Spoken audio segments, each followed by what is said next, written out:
Hello students, मैं हूं विजय कुमार और आप सभी का आपके channel Vijay maths for you में स्वागत है। आज हम इस वीडियो में क्लास 8 का चैप्टर 1 परमेय संख्या का हम इंट्रोडक्शन पार्ट करेंगे। परमेय संख्या पढ़ने से पहले हम प्राकृत संख्या, पूर्ण संख्या और पूर्णांक पढ़ेंगे। प्राकृत संख्या, इंग्लिश में हम इसे नेचुरल नंबर कहते हैं। गिनती की संख्या को हम प्राकृत संख्या कहते हैं, जैसे 1, 2, 3, 4, 5, ये जैसे अनंत तक इसे हम प्राकृत संख्या कहते हैं और इसे हम एन से सूचित करते हैं, कैपिटल एन से। पूर्ण संख्या, इंग्लिश में हम इसे होल नंबर कहते हैं। यदि प्राकृत संख्याओं के समूह में शून्य को भी अगर शामिल कर लिया जाए तो उसे हम पूर्ण संख्या कहते हैं, जैसे 0, 1, 2, 3, 4, 5, 6, ये अनंत तक, और इसे हम W से सूचित करते हैं। इसके बाद पूर्णांक, पूर्णांक को हम इंग्लिश में इंटीजर कहते हैं। पूर्ण संख्या के समूह में ऋणात्मक संख्याओं, प्राकृत संख्याओं का ऋणात्मक अगर हम शामिल कर लें तो उसे हम पूर्णांक कहते हैं। जैसे पूर्ण संख्या है 0, 1, 2, 3, 4, ऐसे अनंत तक है। इसमें अगर हम प्राकृत संख्याओं का ऋणात्मक -1, -2, -3, -4, -5 ऐसे करके माइनस इन्फिनिटी तक अगर हम लिखें तो इसे हम पूर्णांक कहते हैं। 1 से लेकर प्लस इन्फिनिटी तक हम बोलते हैं धनात्मक पूर्णांक। धनात्मक पूर्णांक, इंग्लिश में इसे बोलते हैं पॉजिटिव इंटीजर्स, और पूर्णांक को हम I से या फिर Z से सूचित करते हैं, I से या कैपिटल Z से। तो धनात्मक पूर्णांक को हम Z प्लस से सूचित करते हैं और -1 से लेकर -इन्फिनिटी तक को हम ऋणात्मक पूर्णांक कहते हैं। ऋणात्मक पूर्णांक, इसे हम Z माइनस से सूचित करते हैं और शून्य को हम जीरो इंटीजर कहते हैं। अब हम यहां देखेंगे सभी प्राकृत संख्याएं, सभी प्राकृत संख्याएं पूर्ण संख्या है, पूर्ण संख्याएं हैं। 1 से लेकर इन्फिनिटी, पूर्ण संख्या में 1 से लेकर इन्फिनिटी तक है। लेकिन सभी पूर्ण संख्याएं प्राकृत संख्याएं नहीं है, जीरो प्राकृत संख्या में नहीं है। फिर हम कह सकते हैं यहां पर कि सभी पूर्ण संख्याएं पूर्णांक हैं, 0 से लेकर अनंत तक इसमें है। पूर्णांक के अंदर 0 से लेकर अनंत तक है। तो इसे हम ऐसे लिख सकते हैं, ये हो गया प्राकृत संख्या और ये हो गया होल नंबर। प्राकृत संख्या होल नंबर के अंदर आ गया और ये हो गया यहां पर इंटीजर, इंटीजर के अंदर ये दोनों आ गया। अब हम पढ़ेंगे परिमेय संख्या। परिमेय संख्या, परिमेय संख्या की परिभाषा वैसी संख्या है जिसे हम P/Q के रूप में लिख सके और P और Q दोनों ही पूर्णांक होना चाहिए और Q 0 के बराबर नहीं होना चाहिए। वैसी संख्याओं को हम परिमेय संख्या कहते हैं। शॉर्ट में इसे ऐसे लिख सकते हैं, परिमेय संख्या बराबर परिमेय संख्या बराबर P/Q, और P और Q दोनों ही पूर्णांक होना चाहिए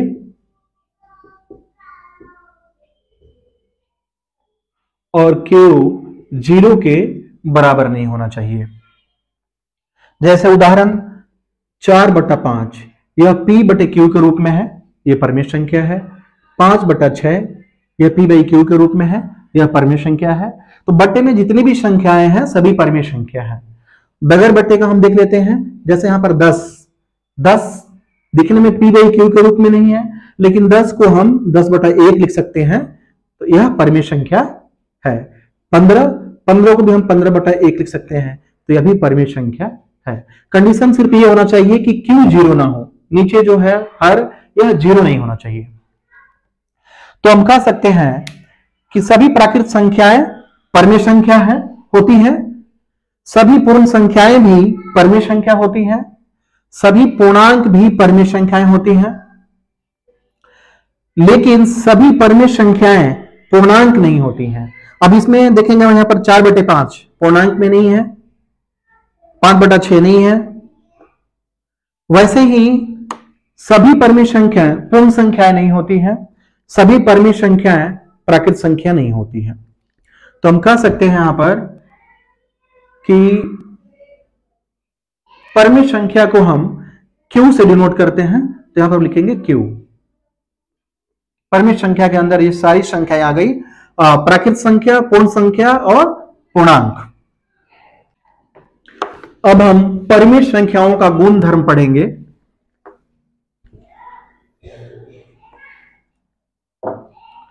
परमेय संख्याओं का गुण धर्म।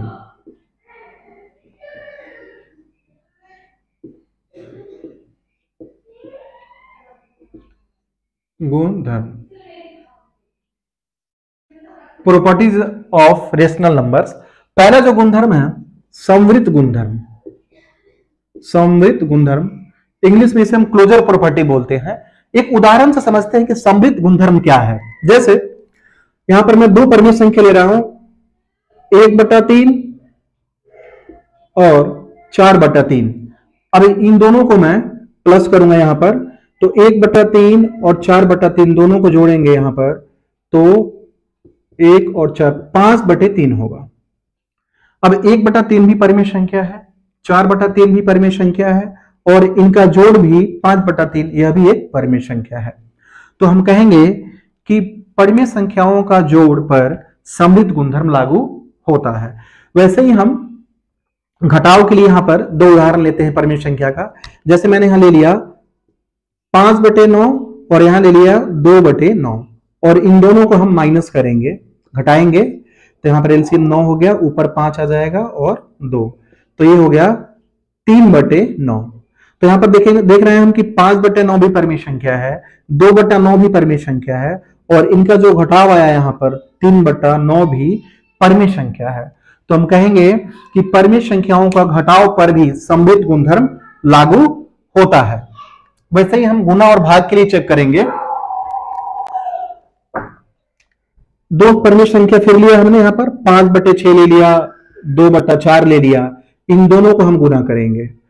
तो ये गुना करने पर यहाँ एक कट जाएगा, 2 से 2 कट जाएगा एक बार में, 2 के पारा में 6 है 3 बार में, तो ये कट गया। ऊपर आ गया यहाँ पर 5 एकम 5, और नीचे आ गया 3 चौके 12, 5/12। तो हमें देख रहे हैं 5/6 भी परमेय संख्या है, 2/4 भी परमेय संख्या है, और गुना करने के बाद 5/12 भी परमेय संख्या है।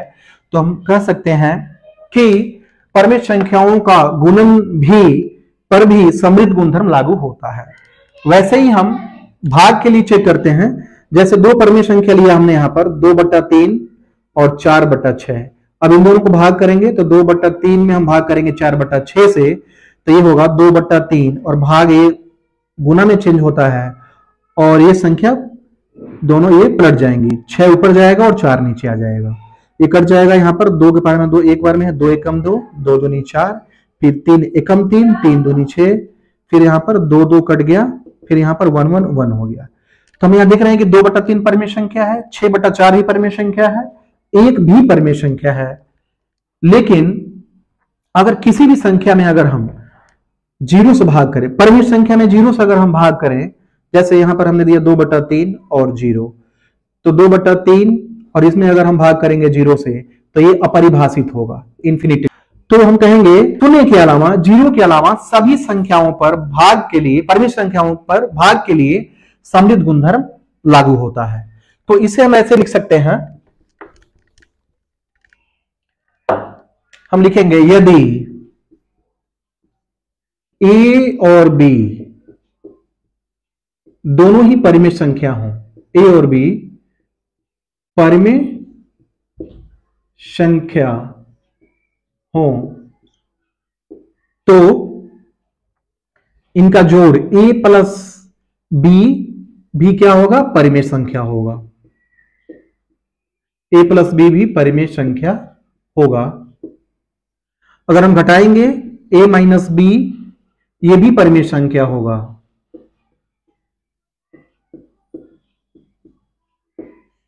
दोनों को अगर हम गुना करेंगे ए गुना बी, ये भी परिमेय संख्या होगा।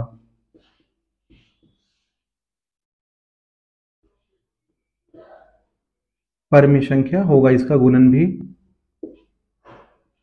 अगर हम भाग करेंगे दोनों संख्या में, ए बी से भाग करेंगे ए में, तो परिमेय संख्या होगा, भाग भी परिमेय संख्या होगा। लेकिन कब होगा ये? जब b 0 ना हो, यानी कि यहां पर जो हर है, डिनोमिनेटर है, वो 0 ना हो, तब 0 के अलावा सभी परिमेय संख्याओं का जो भाग होगा उन पर समवित गुणधर्म लागू होगा। अब हम दूसरा गुणधर्म पढ़ेंगे, क्रम विनिमयता। क्रम विनिमयता, क्रम विनिमयता।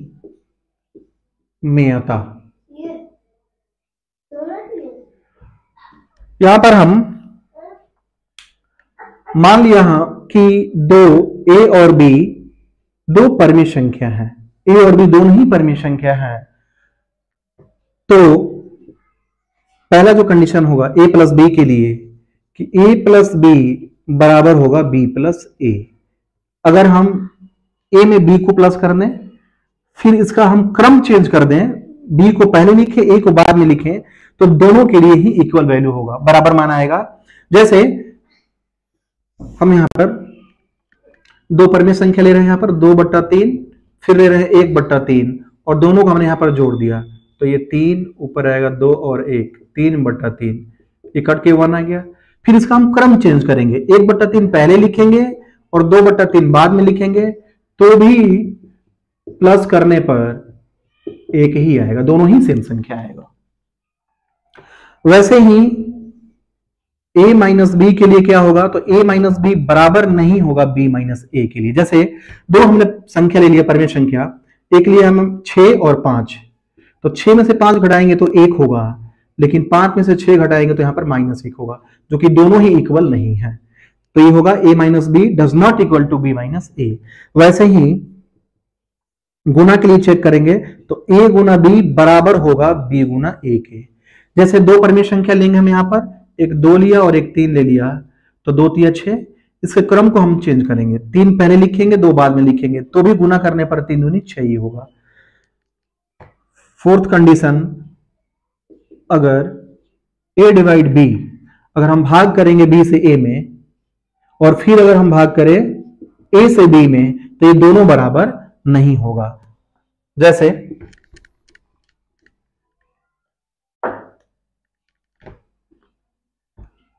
यहां पर 10 और 2 में ले लिया यहां पर परिमेय संख्या, तो 10 में 2 से भाग करेंगे तो ये 5 बार में कट जाएगा, 5 आंसर आएगा।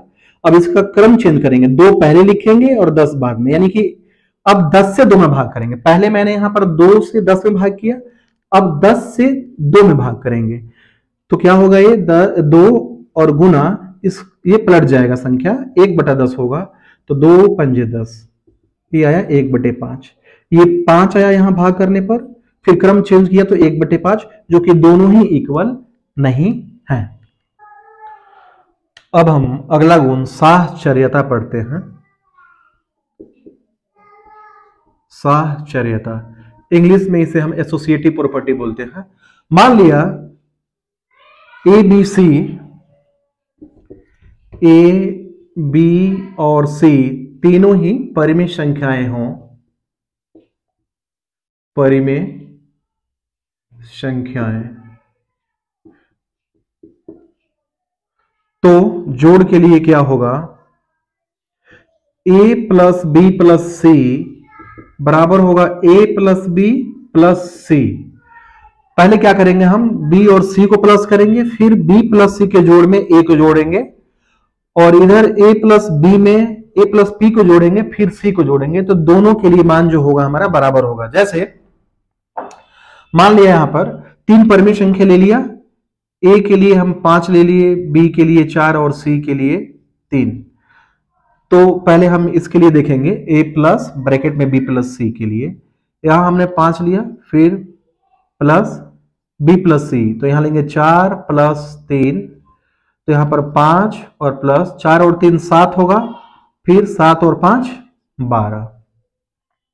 इधर चेक करेंगे a प्लस बी, तो a के लिए हम 5 लेंगे, फिर b के लिए 4 लेंगे, ब्रैकेट बंद करेंगे, फिर c के लिए हम यहां पर 3 लेंगे। पहले इसे प्लस करेंगे, 5 और 4 9 और फिर 3 को जोड़ेंगे तो 9 3 12। दोनों ही स्थिति में समान वैल्यू आ रहा है, तो हम कहेंगे कि परिमित संख्याओं के जोड़ के लिए साहचर्यता का नियम लागू होता है। अब हम घटाव के लिए देखते हैं।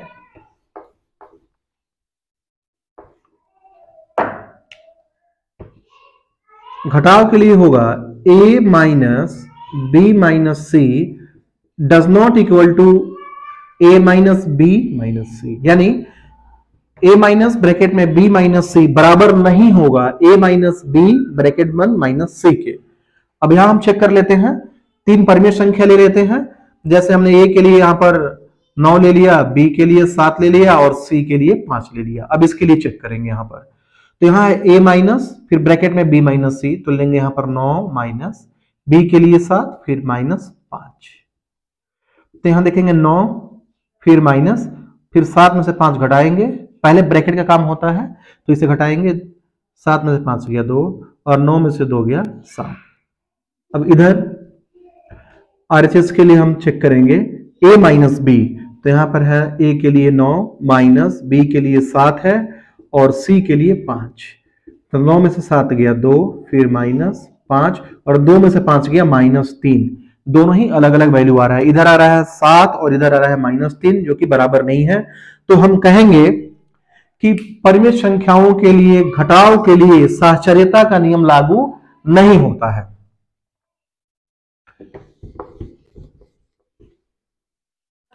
अब हम गुणा के लिए चेक करेंगे।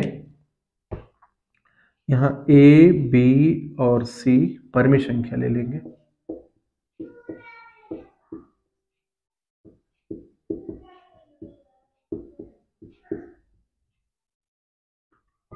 गुणा के लिए होता है a गुना ब्रैकेट में b गुना c बराबर a गुना b ब्रैकेट बंद फिर गुना c। ये गुणा के लिए बराबर होता है। जैसे यहां भी 3 परिमेय संख्या ले लेंगे, 2 ले लिया, 4 ले लिया, 5 ले लिया, a के लिए 2, b के लिए 4 और c के लिए 5। अब हम चेक करेंगे, यहां पर a के लिए लिखेंगे 2 फिर गुना ब्रैकेट में लिखेंगे b गुना c के लिए 4 गुना 5, तो यहां आएगा 2 गुना में 4 पंजे 20 और फिर 20 दूनी 40।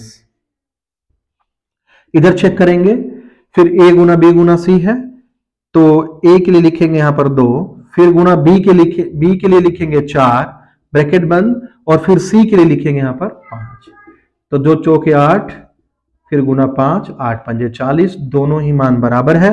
तो हम कहेंगे कि गुणन के लिए परिमेय संख्याओं के गुणन के लिए साहचर्यता का नियम लागू होता है। अब हम भाग के लिए चेक करेंगे।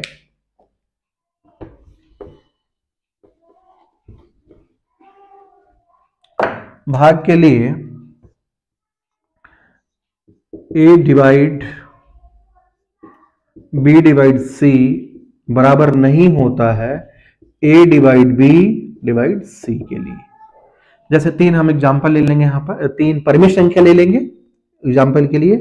जैसे a का मान हमने ले लिया यहां पर 10, b के लिए ले लिया 2 और फिर c के लिए ले लिया यहां पर 5। अब हम यहां पर चेक करेंगे, इसके लिए a के लिए लिया हमने 10 फिर भाग का निशान, फिर b के लिए लेंगे हम यहां पर 2 और फिर c के लिए लेंगे हम यहां पर 5।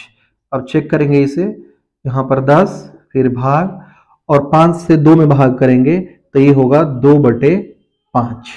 फिर इधर लिखेंगे 10, भाग जो है ये गुना में बदल जाएगा और ये संख्या पलट जाएगा 5/2, तो 2 पंजे 10 5 पंजे 25।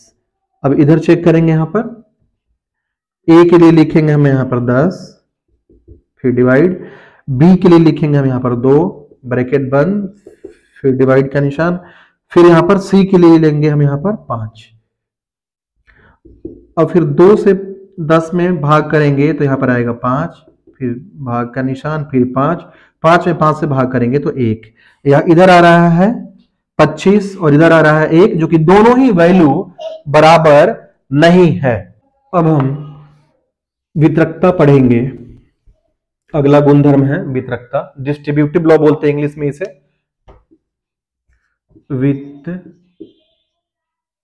वितरकता गुणधर्म, डिस्ट्रीब्यूटिव प्रॉपर्टी। जैसे यहां पर 3 हमने परिमेय संख्या ली है, ए बी और सी, तीनों ही परिमेय संख्या है।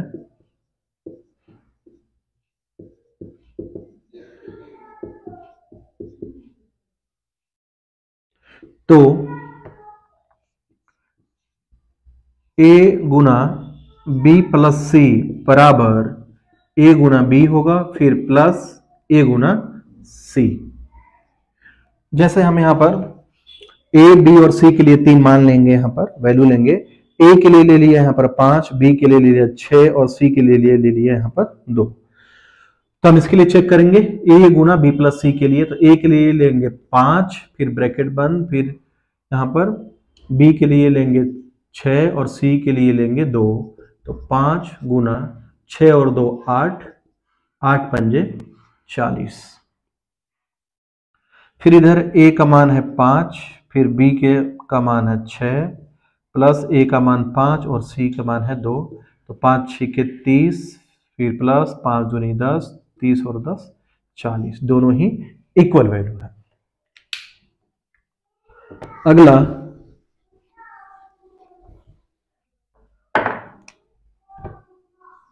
a गुना b माइनस सी बराबर a गुना b माइनस a गुना सी।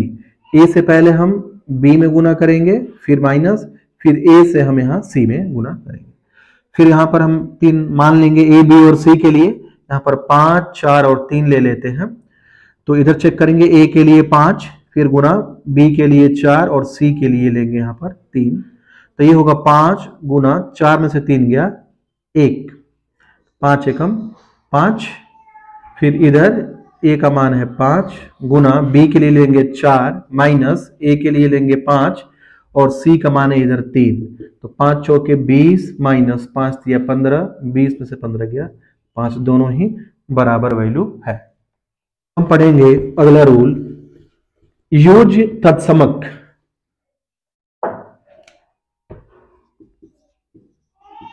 योज तत्समक, तत्समक इंग्लिश में हम इसे एडिटिव आइडेंटिटी बोलते हैं। जैसे कोई परिमेय संख्या हमने ले लिया, कोई भी संख्या लिया 5, और अगर इसमें हम 0 ऐड करेंगे तो यहां पर 5 ही आएगा। कोई भी अगर किसी भी परिमेय संख्या में अगर शून्य को हम जोड़ेंगे तो हमारा परिणाम परिमेय संख्या ही होगा। मान लिया हमने कि परिमेय संख्या अगर यहां पर a है और इसमें अगर हम 0 ऐड करेंगे तो हमें a ही प्राप्त होगा, परिमेय संख्या ही प्राप्त होगा। अगला रूल है गुणात्मक तत्समक। तत्समक इसे हम बोलते हैं इंग्लिश में मल्टीप्लिकेटिव आइडेंटिटी। गुणात्मक तत्समक में क्या होता है कि किसी भी परिमेय संख्या में अगर हम 1 से गुणा करेंगे तो परिमेय संख्या ही आएगा। जैसे परिमेय संख्या कोई हमने a मान लिया और इसमें 1 से अगर हम गुणा करेंगे तो हमारा परिणाम a ही होगा। कोई भी परिमेय संख्या लेना, यहाँ पर 5 लिया, 5 में 1 से गुणा करेंगे 5 ही आएगा। 2/5 ले लिया हमने परिमेय संख्या, 1 से गुणा करेंगे तो 2/5 ही आएगा।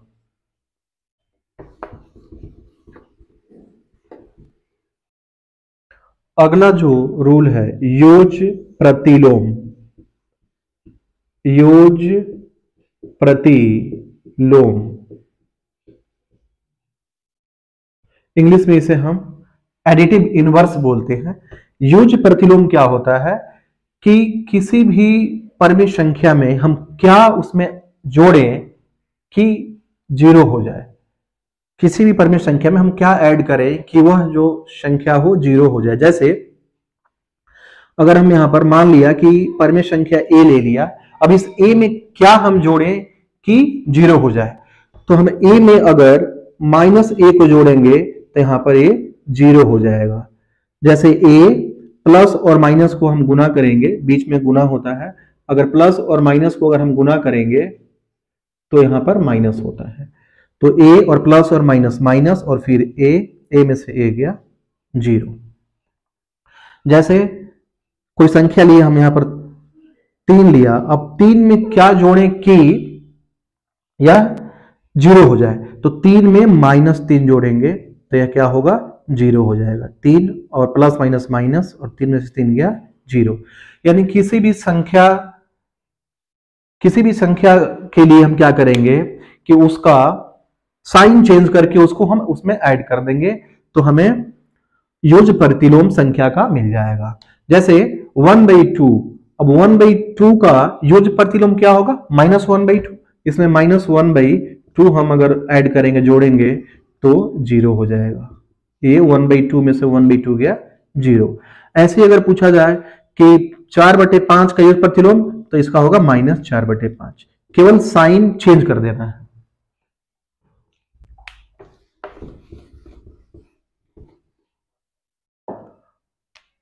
अगला जो गुणधर्म है, गुणात्मक प्रतिलोम। गुणात्मक प्रतिलोम, इंग्लिश में इसे मल्टीप्लिकेटिव इनवर्स बोलते हैं। इसमें क्या होता है कि किसी भी परमेय संख्या में किस संख्या से हम गुना करें कि गुणनफल 1 आ जाए।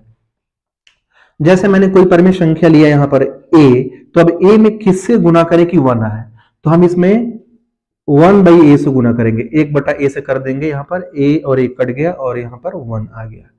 यानी किसी भी संख्या का अगर गुणात्मक प्रतिलोम पूछे तो हम उसे पलट देंगे संख्या को। जैसे 2/3 का गुणात्मक प्रतिलोम क्या होगा, तो हम इसे पलट देंगे 3/2। 3 से 3 कट गया, 2 से 2 कट गया, तो यहां पर आ गया 1। जैसे 5 का गुणात्मक प्रतिलोम क्या होगा, तो 5 का उल्टा होगा 1/5, तो हम लिखेंगे यहां पर, इससे गुना करेंगे 1/5 से, 5 से 5 कट गया, यहां पर आ गया आंसर 1।